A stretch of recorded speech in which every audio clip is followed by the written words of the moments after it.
Hello guys, in this video I'm gonna show you how to stiff arm in College Football 27.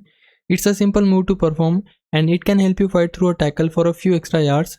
To use a stiff arm, all you need to do is hold the A button on Xbox or cross on PlayStation while you're running with the football. This move works best when you have already built up some momentum and a defender is coming in from the side.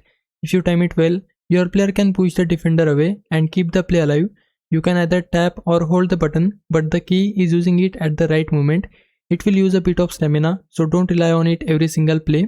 Also, try not to use a stiff arm when a defender is directly in front of you.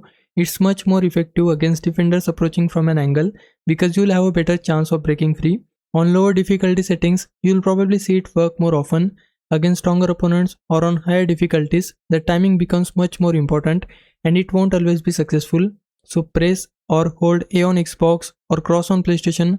Use it when you have got some speed and aim to stiff arm defenders coming from the side to give yourself the best chance of picking up those extra yards. Hope this helps.